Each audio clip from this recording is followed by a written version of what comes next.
जिया जिया क्या बात है उसमें।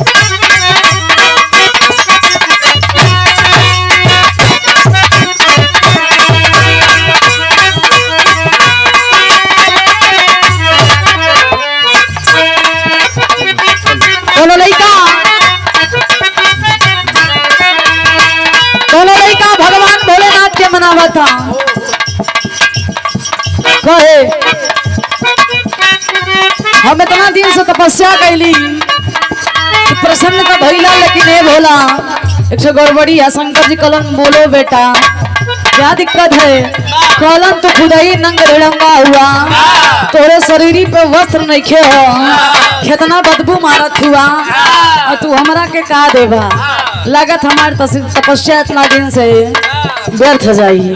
शंकर जी कल हमके देख के ऐसा मत सोचा मांगा तो के का चाहिए लड़का कलश अब हमके कुछ ना चाहिए बस एक सवाल करते ही सवाल के जवाब दे दा।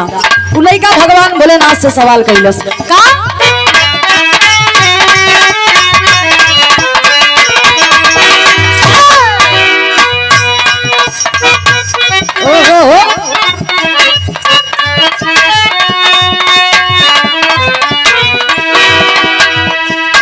कि सुना सुना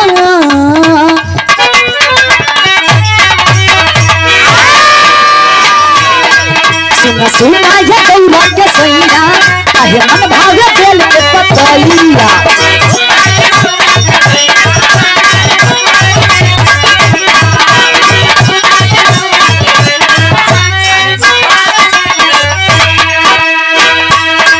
सुना सुना ये गौरा के सैया काहे मन भावे दिल के पतैया नाहता भागिया धतूरा बस जोड़ लिया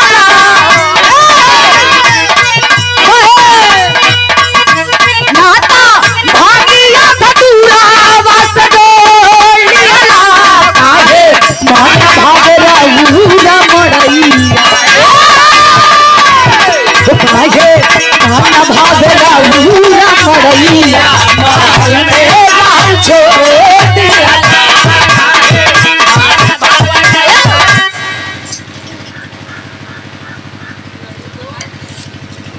और ये देखिए सम्मान किया गया श्री महेंद्र यादव पुत्र स्वर्गीय विश्वनाथ यादव और हमारे स्वर्गीय बाबूजी पारसनाथ के बड़े भाई हैं हमारे गार्जियन हैं घर मालिक अभिभावक आपके द्वारा सम्मान किया गया शानदार 101 रुपए का आशीर्वाद बहुत बहुत प्रणाम है आशीर्वाद की प्रतीक्षा है उपस्थित जनता जनार्दन के प्रणाम आशीर्वाद की कामना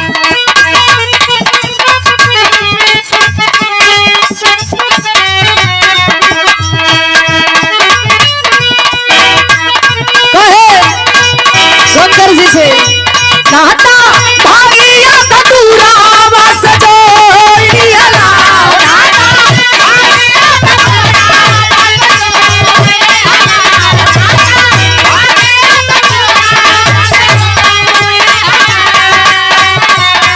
नाहता भागिया धतूरा बस जोड़ लिया काहे मन भागरा उरा मड़ैया मन भागरा उरा मड़ैया मेरा छोड़ दिया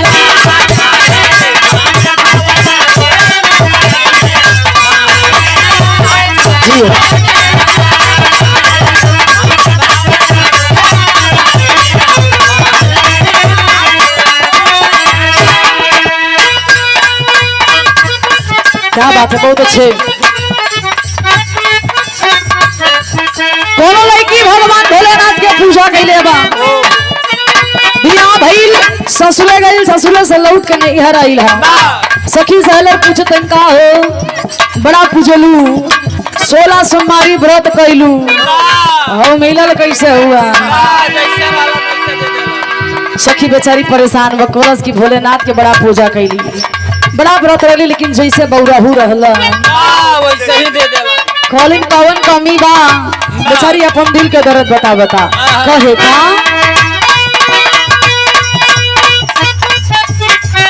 क्या बात है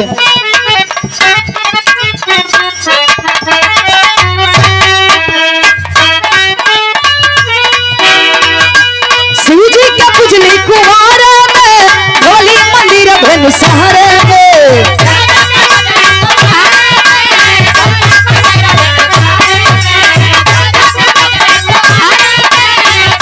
ओहो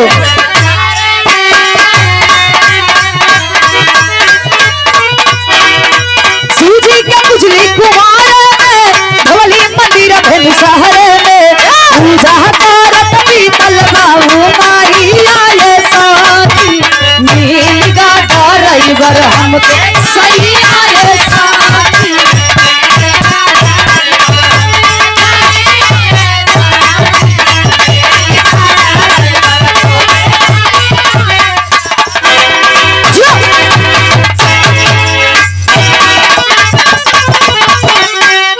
वाह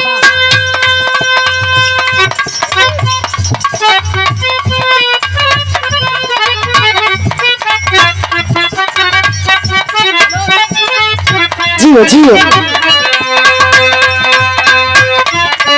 अरे वाह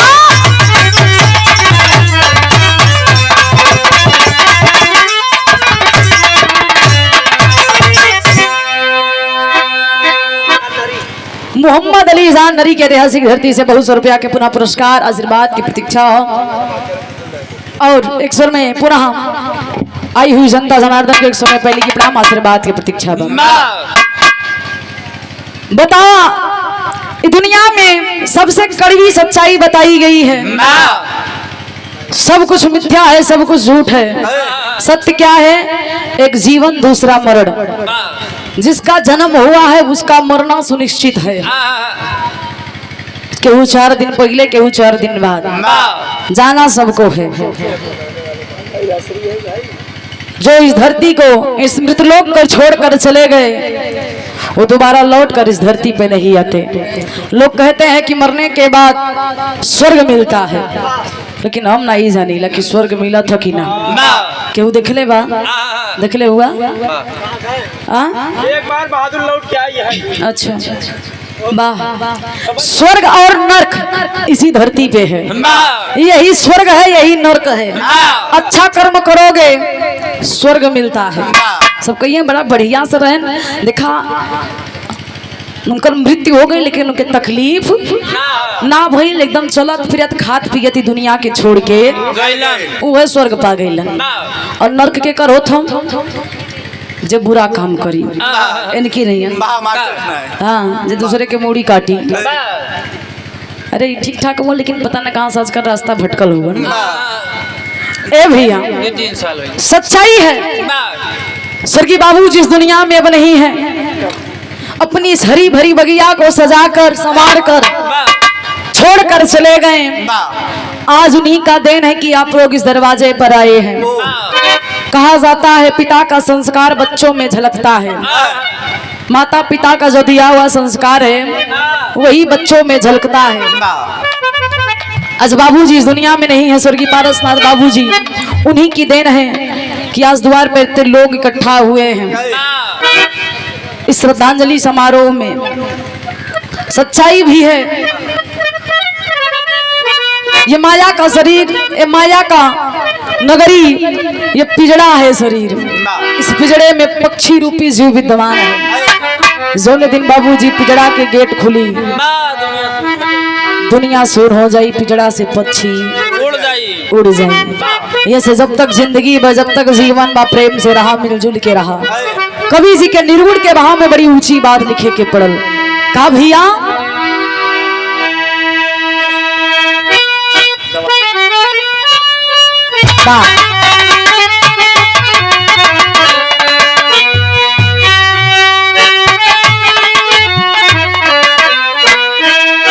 क्या बात है। ओहो बहुत अच्छे।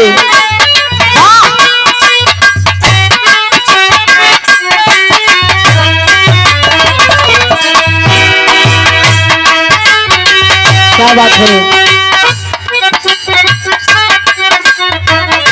सही हो।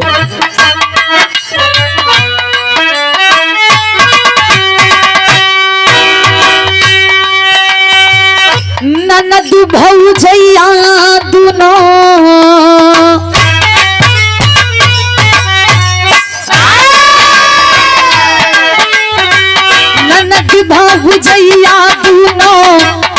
समहुरिया अरे ननद भाऊ जैया दूनो एक समहुरिया तू नाहू के पिया कर बेसिया घोरा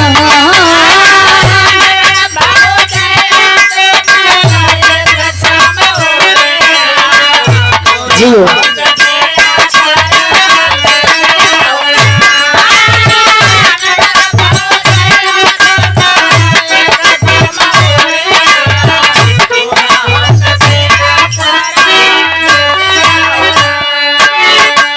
लेकिन यही गीत के हमारे स्वर्गीय राम दोस्ता अपने जमाना में गौले आंगने में फूले फूला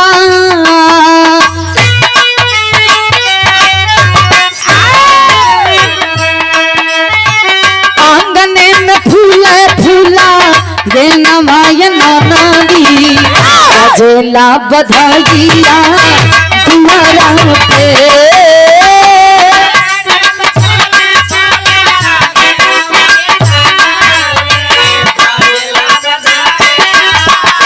जियो जियो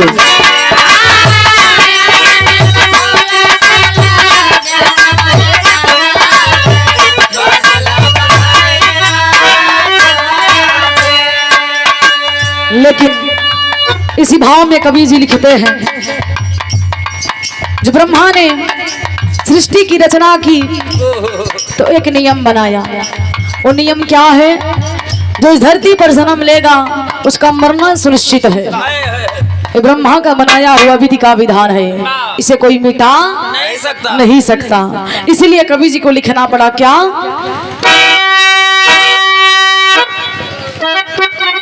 जियो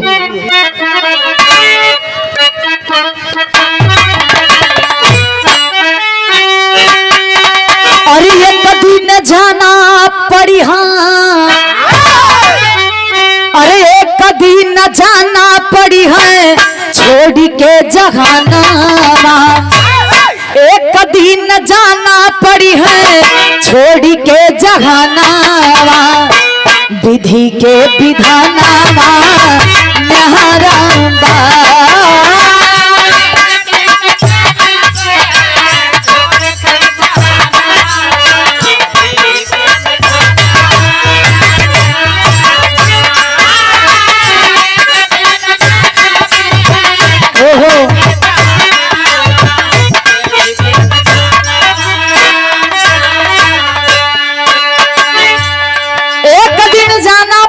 छोड़ी के जहानवा विधि के विधानवा न्यारा बाम। ई धरती पे जब तक हुआ तब तक लोगन से रिश्ता बाम, जौने दिन शरीर से ये जीव निकल जाई, ई पिजड़ा रूपी शरीर से जौन दिन पक्षी उड़ जाई ना कोनो रिश्ता बा ना कोनो नाता बा। हई माटी के शरीर बा एक ना एक दिन ई माटी में मिल जाई। कवि जी के अंतरा के भाव में लिखे के पड़ल का?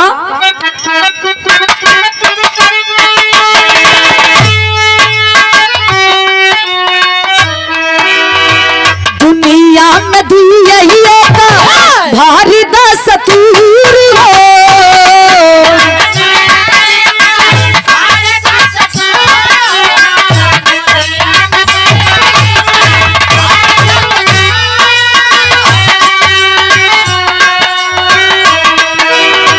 केहू ना रही आई हाँ जाई के जरूर हो।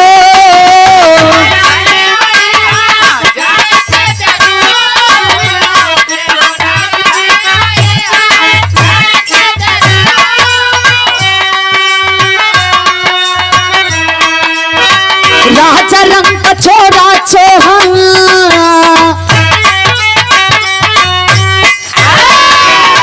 राजा रंग छोरा चोहा रोही विद्वानवा, राजा रंग छोरा चोहा रोही विद्वानवा, विधि के विधानवा न्यारंगा।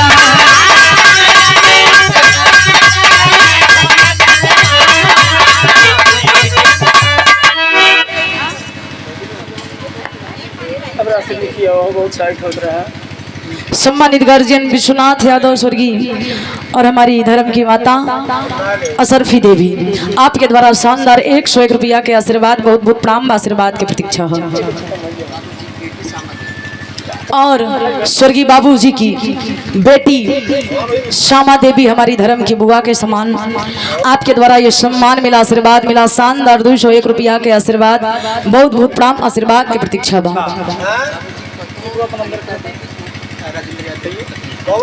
हमारे गार्जियन हैं स्वर्गीय बाबूजी के बेटे बड़े भैया राजेंद्र यादव जी की धर्म पत्नी, धर्म की भाभी श्री अनीता यादव, भाभी के द्वारा सम्मान किया गया, शानदार 501 रुपए का आशीर्वाद, बहुत बहुत प्रणाम है, आशीर्वाद की प्रतीक्षा बा। अच्छा, हम सच्चो कही थे तू लोग हमारे धन लक्ष्मी हो, हाँ तो वही लोग आज हमारे धन खाता खोलत हो, बाकी लोग लागत बस सब घरे धोई के आई है। हाँ, बहुत बहुत धन्यवाद बा आप लोगन के। वैसे भी कहल गईल बा 100 मर्दन पे एक नारी भारी हो, और सचमुच के सोना स्वर्गीय बाबूजी की बड़ी बेटी सोना देवी यानी धर्म की बुआ, हमारी आपकी तरफ से शानदार 201 रुपए का आशीर्वाद, जिनके आंखों का आंसू रुकने का नाम ही नहीं ले रहा है। लेकिन बुआ सच्चाई बा, जो आया है उसे जाना है, ये विधि का विधान है। आप लाख रोएंगी, लाख अपने आपको अपना तकलीफ देंगी अपने शरीर को, लेकिन बाबूजी दुनिया में फिर से नहीं आने वाले। आप खुश होइए कि आपके पिताजी अपना पूरा उम्र जी कर गए हैं, इस बगिया को सजा कर गए हैं। जाना तो सबको है, हमको भी जाना है, आपको भी जाना है। कहिया ले जाबू जाइए तो चाय ले गया, पागल इंसान। सम्मान किया गया श्री अरविंद कुमार यादव, अध्यापक, जिला संगठन मंत्री, अटेवा जौनपुर की ऐतिहासिक धरती से निवासी, रामपुर भटौली। कहाँ है भैया भटौली के निवासी? पड़ोसी है का भाई? एक हमार भटौली में कार्यक्रम लिखा बा 21 फरवरी के, उन नंबर अब झांसी लागत हम समझ नहीं पाते हम कहाँ जा बिरहा गा भाई, लेकिन आप पाई गया भटौली का अपन एड्रेस देख जाया, अब वो लिखाई के नंबर गलत दे दिए हैं, बयाना में सब कुछ भेजन लेकिन पता नहीं चलता वो अहन कहाँ है। ये शानदार 201 रुपए का आशीर्वाद आपके श्री चरणों में प्रणाम है, ऐतिहासिक धरती को नमन है, उपस्थित जनता जनार्दन के ईश्वर में पहले की प्रणाम आशीर्वाद के कामना बा। सच्चाई है इस दुनिया में कुछ लोग एक सोचलन कि हम बहुत बड़ा आदमी बन गए हैं, मंत्री जी कुछ लोग सोचलन कि हम बहुत बड़ा आदमी बन गए हैं, हमार कबो मृत्यु ना हुई, लेकिन हम बताइए आप कितना भी बड़े आदमी बन जाइए, 4 तल्ला 10 तल्ला 8 तल्ला कितनों मकान बनाइल हम, लेकिन जब अंतिम समय आई, पिया के बुलावा आई, जब डोली का हार लगाए के बढ़िया से चदरा में भेजी ना, न तुम्हार महल जाई, न तुम्हार रुपया जाई, न जमीन जाई, जाई का जाई हम बतावे चलत बारी, मात्र 2 चीज साथ में जाला, उ का गुरुजी लिखे के पड़ल।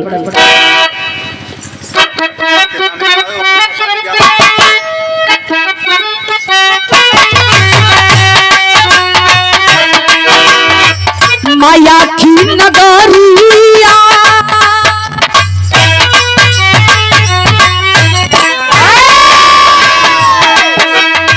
माया की नगरिया में लागल बाजार हो,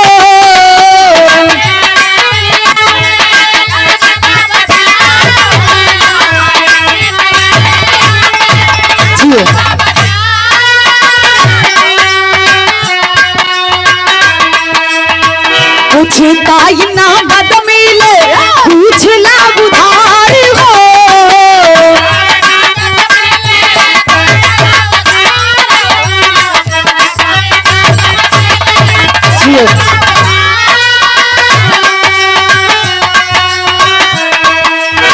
माटिए में मिली जाई,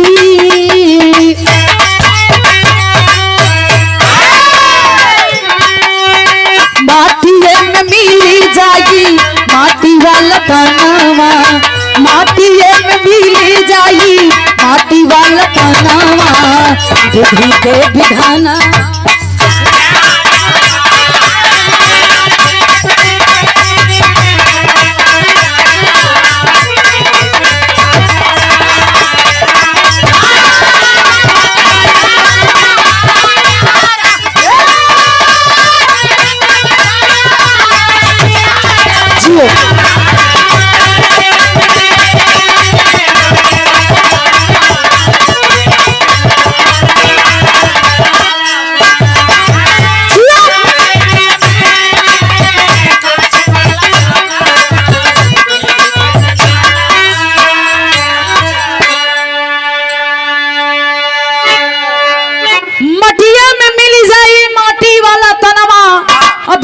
विधनवा न्यारा बाप ई माया के नगरी हा एमे जैसन कर्म करी ओके यही भोग के जाए के पड़ी। कुछ लोग कहा थे कि फलानवा देखा फलाने एक मेड़ काट के अपन पूरा खेत ओकर खेत अपने खेत में मिलाई ले, लेकिन वो इतना पाप करत बा तब तरक्की करता। जैसे किराना के दुकान पे जाबा सामान ले लेबा रुपया ना बेका भाई 4 दिन बाद दे दी भाई, वैसे वो ईश्वर भी कबो कबो केहू के तुरंत ही फैसला सुनाई देते और कबो कबो उधारी छोड़ देते कि आवे तो समय तुम्हार फैसला होई। यही से कहल बा कुछ ताई यहाँ नगद मिलत हो, तुरंत रिजल्ट आ जाता है, कुछ उधार रही आवे वाला समय में भरपाई करके तबे जाए के बा। यही से हम कहिला दुनिया में आप कितना भी कमा लेंगे आपके साथ जाने वाला नहीं है। मुट्ठी बांध कर आए हो हाथ पसारे, ना कुछ लेके आए हो ना कुछ लेके जाओगे। साथ में जाला का मात्र 2 चीज, उका का एक पाप पुण्य का लेखा जोखा और दूसरा गुरु मंत्र। कितना पाप किए हो कितना पुण्य किए हो ये साथे में जाइए। कबो कबो देखे के मिलत है कि दुआरे पे मिट्टी पड़ल रही, ऐसे स्वर्गीय बाबूजी आज दुनिया के छोड़ के चल गईलन, लोग तारीफ करते हुए कि जब तक रहलन समाज के सेवा कैलन, जे द्वार पे आइल मदद मांगे खातिर कबो के खाली हाथ ना लौटौलन। वैसे अच्छा कर्म करबा अच्छा तारीफ होगी, लेकिन कबो कबो कुछ इंसान के मिट्टी पड़ा रहा था। राजमणि प्रजापति सम्मानित गार्जियन श्री राजमणि प्रजापति उर्फ पतरकू, भोजन के शानदार कारीगर जिनके द्वारा आज ये भोजन बनाया गया है। आप लोग खाइएगा भोजन तो बढ़िया स्वाद हमको लग रहा है। नहीं तू जिंजान तर पेट गड़बड़। ये शानदार 201 रुपया के आशीर्वाद आपके बहुत बहुत प्रणाम मालिक करे, इसे आपके हाथ के जादू तरक्की करत रहे, कम ना हो।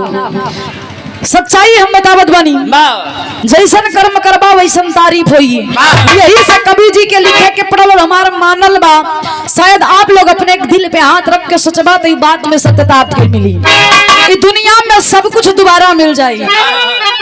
एक मेहरारू आई छोड़ के चल जाए तो दूसर बियाह कर ले बा मिल जाए। एक लड़का नालायक निकलता है लेकिन दूसर का लड़का लायक हो जाए। लेकिन ऐसन का चीज जो दोबारा ना मिले वाली है, कवि जी के लिखे के पड़ल।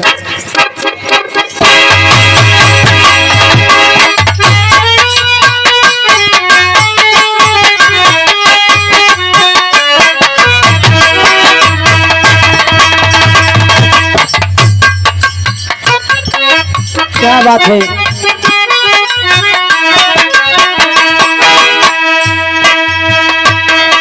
सब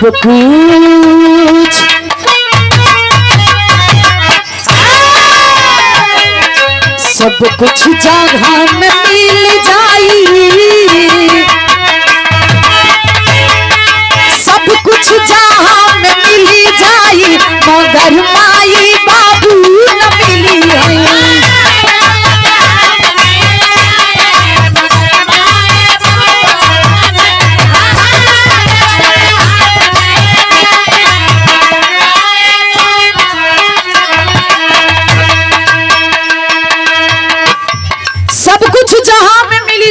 मगर माई बाबू न मिली है। धरती पे जवन चाहवा तमन मिल जाई, लेकिन अगर एक बार माँ बाप का साया आपके सर से हट गया तो दुनिया में दोबारा मिलने वाला नहीं है।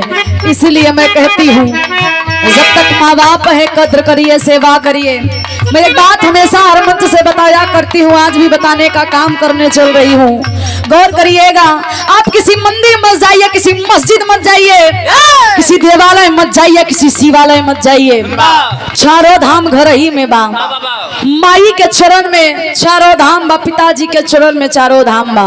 घर ही मंदिर बा, घर ही मस्जिद बा, घर ही देवालय, घर ही शिवालय बा। जिसने माँ बाप की सेवा कर लिया, जिसने माँ बाप को खुश कर दिया, उसे दुनिया में कहीं जाने की जरूरत नहीं है।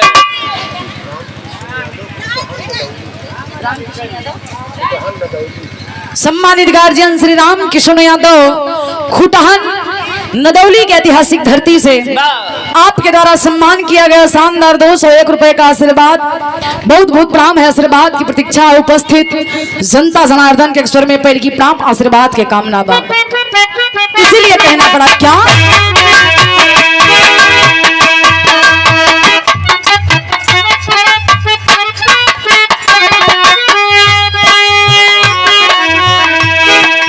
धरती पे बढ़ल माई के थतिया,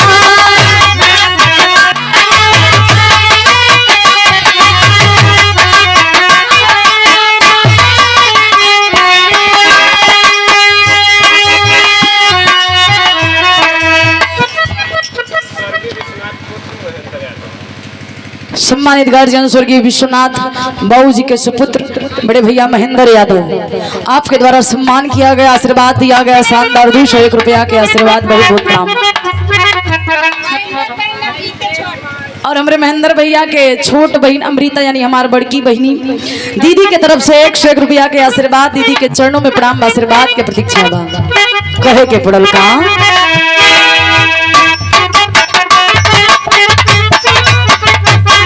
शब्द ही बड़ा है, लिखने में छोटा है, लेकिन इसका भावार्थ अगर देखा जाए, माँ की महिमा जितना भी आप कहेंगे उतना ही कम है। कवि जी के लिखे के पड़ल का धरती पे बढ़ल माई के थतिया,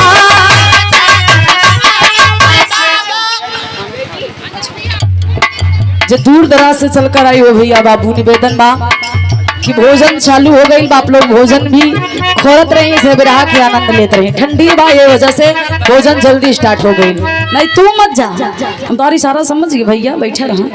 अब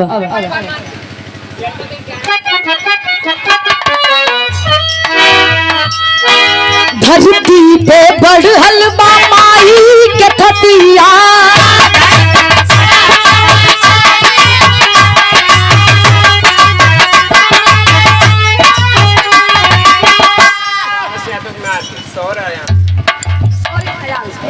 स्वर्गीय बाबूजी के नाती सौर्य भैया और आयांश भैया की तरफ से यह पुरस्कार मिला, शानदार 200 रुपए का आशीर्वाद। स्वर्ग में बाबूजी के ऊंचा स्थान मिले, ऐसे ही परिवार अपने हरी भरी बगिया पे बनाए रखें, ये मुस्कुराता रहे, हमेशा खिलता रहे।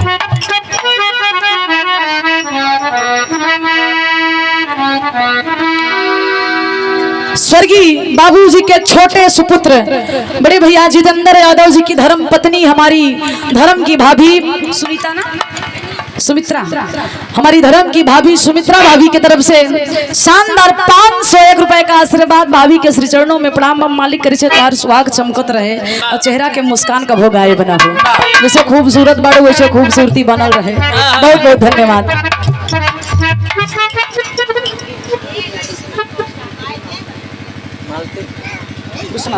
स्वर्गीय विश्वनाथ बाबूजी के सुपुत्री मालती दीदी के तरफ से यह शानदार 100 रुपया के आशीर्वाद। दीदी के बहुत बहुत प्रणाम। उपस्थित जनता जनार्दन के स्वर में पहली की प्रणाम, माई बहन के स्वर में पहली की प्रणाम, आशीर्वाद के कामना बा।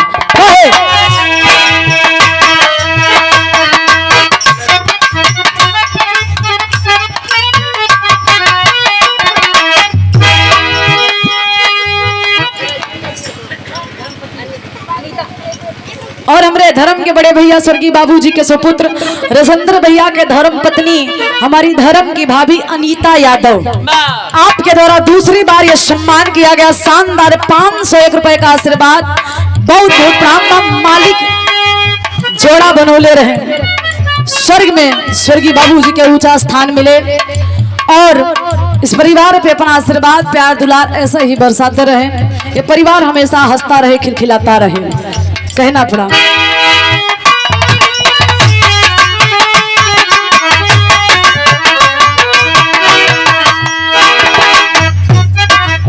क्या बात।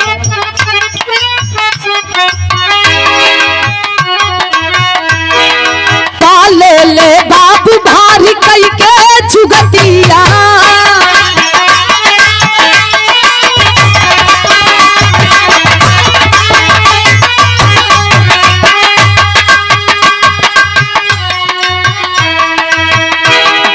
दुधवा के क्यों न चुका पाई,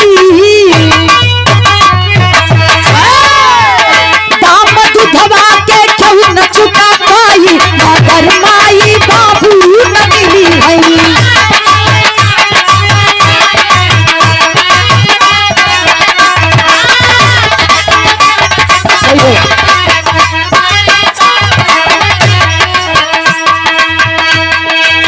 दाम दूधवा के क्यों न चुका पाई मगर माई बाबू न मिली है।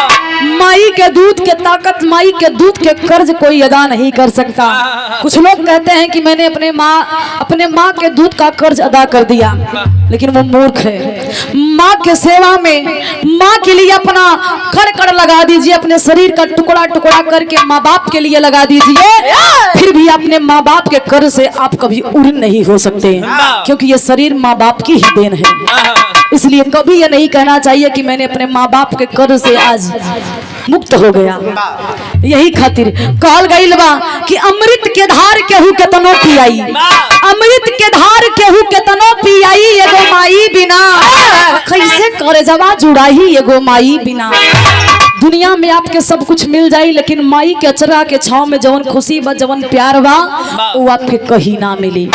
यही से कहला, जब तक माँ बाप हैं तब तक आप उनकी कद्र करिए, सेवा करिए।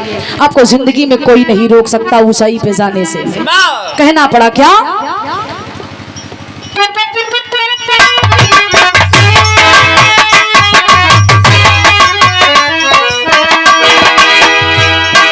ममता दुलार नहीं माई के भूली,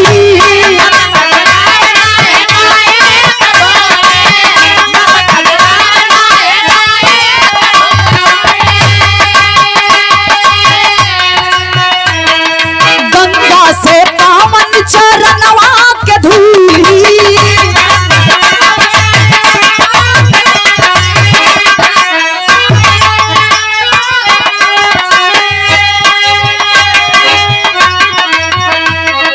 धनवाला कितना जुटाई,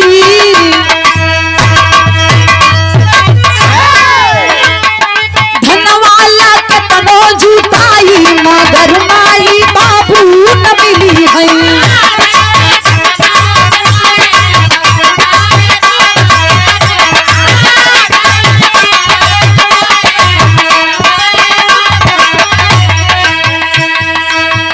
ए भैया, मायू होली जो खुद ना खाएली, अपने लड़का के पेट भरेली, खुद गीला बिस्तर पे माई सुतेली। ठंडी के महीना में हमेशा प्रयास रहता कि हमार बाबू, हमार बेटवा, हमार बिटिया सूखे बिस्तर पे सोए। अपन माई अचरवा फैला के अपने लाल के सोआवेली के मेरे बेटवा के, मेरे बिटिया के अच्छा नींद आवे, तकलीफ ना हो। मायू होली माई हमेशा सोचेले कि हमार बेटा, हमार बेटी तरक्की करे, हमार सिर हमेशा गर्व से ऊंचा करे। माई ऊ होली। ए भैया, यही से माई के गुणगान जितने करवा उतने कम बा। रात दिन एक कर देबा, लेकिन माई के गाथा कम होखे वाला ना बा। अंतिम लाइन में कहना पड़ा क्या?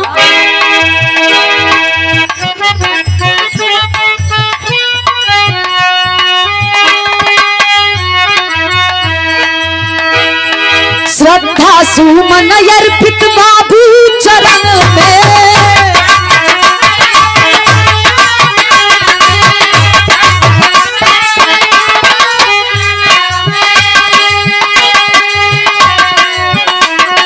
बाबू के सेवा न सबके कर्म में।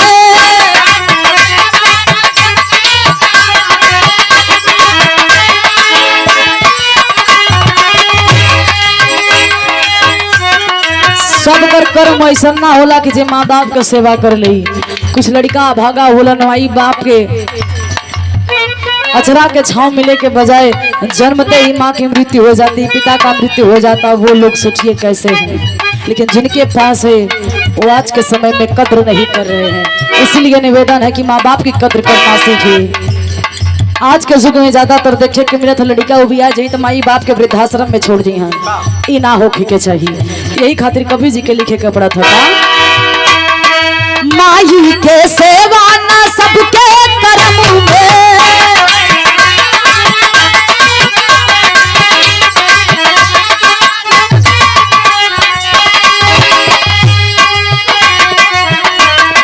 जो दिया दसिरवा झुकाई,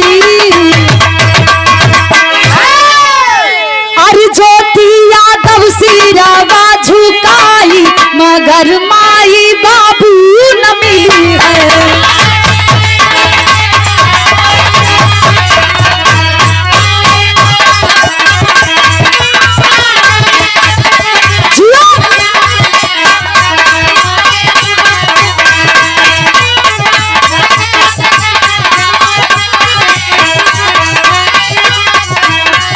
कि सब कुछ जहां में मिल जाई और मगर माई बाबू न मिली है।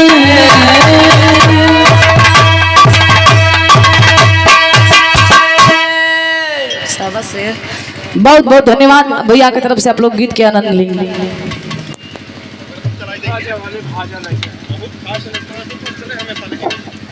हम कहीं से बार बार फोन